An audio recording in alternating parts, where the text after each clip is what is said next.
और हीरो बना दिया।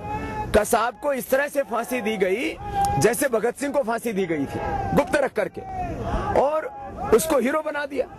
और माने जितना समय की हानि, वर्किंग टाइम की हानि क्रिकेट के कारण से देश की हुई है, उतना शायद वर्किंग टाइम की हानि किसी दूसरे खेल के कारण से नहीं हुई। और इसी तरह से आज क्रिकेट में जब जीतते हैं तो चैंपियन की बोतलें खोली जाती हैं। अब उस शराब का जश्न से क्या संबंध? और उससे तो युवा कहीं आगे नहीं बढ़ता, बल्कि और ज्यादा उसके भीतर विकृतियां आती है, जो है जवान लड़कियों को ला करके और जो उनको नचाया जाता है। तो सारा जो है संस्कृति के विनाश का कारण एक तरह से क्रिकेट बन गया, चरित्र के विनाश का कारण क्रिकेट बन गया। इसलिए वापस से वो हॉकी है, चाहे कबड्डी है, चाहे कुश्ती है, चाहे जो है मल्ल युद्ध है, ये सारी जो चीजें थी हमारी प्राचीन की, इनको वापस प्रतिष्ठा की जरूरत। देखिए, विदेशों में जमा काले धन को वापस लाने का एकमात्र अधिकार केंद्र सरकार के पास है। सामाजिक क्रांति के जरिए वो धन वापस नहीं आ सकता। इसलिए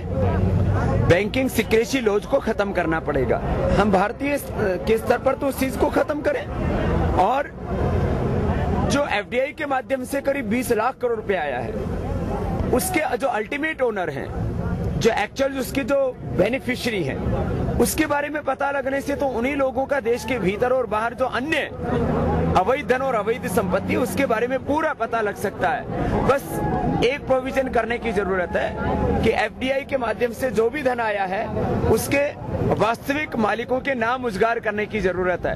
अभी वर्तमान जो व्यवस्था, उसके तहत उसके मैनेजर्स का पता लगता है, एक्चुअल शेयर होल्डर्स का पता नहीं लगता। इसी के कारण से ये लाखों करोड़ रुपए की दौलत भीतर और देश के बाहर छिपाई हुई कुछ भ्रष्ट लोगों ने। अब देखिए, जिनके लोगों के हाथों में सत्ता है वो प्रायोजित तरीके से कैग को बदनाम करने की कोशिश कर रहे हैं। ऐसे तो जल जंगल जमीन पूरा हिंदुस्तान और भू संपदाएं संसाधन ये वर्तमान केंद्र सरकार नीलाम कर चुकी है, और जितने भी घोटाले हुए हैं वो किसी व्यक्ति ने जो है उनका पर्दाफाश नहीं किया है। जितने भी घोटाले हुए उनको उजागर किया कैग ने।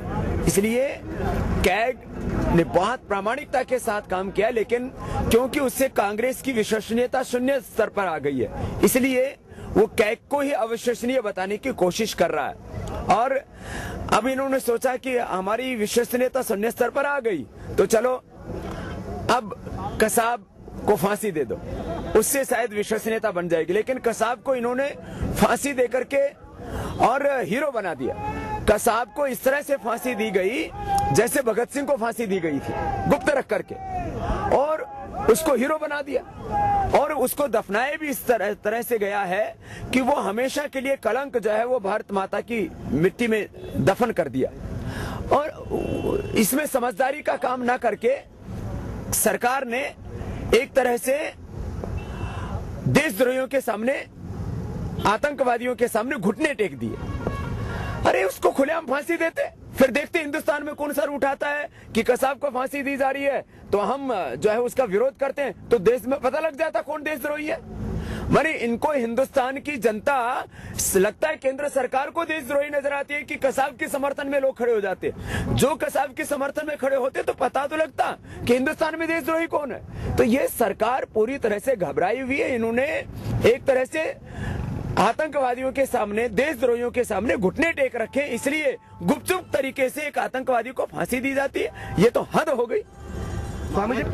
सरकार जो है 2 साल से डबल सीबीआई की जांच और 100 से ज्यादा नोटिस, 100 से ज्यादा केस और सारी सरकारी एजेंसियों को भी लगा करके हमको कहीं पर भी गलत साबित नहीं कर पाई।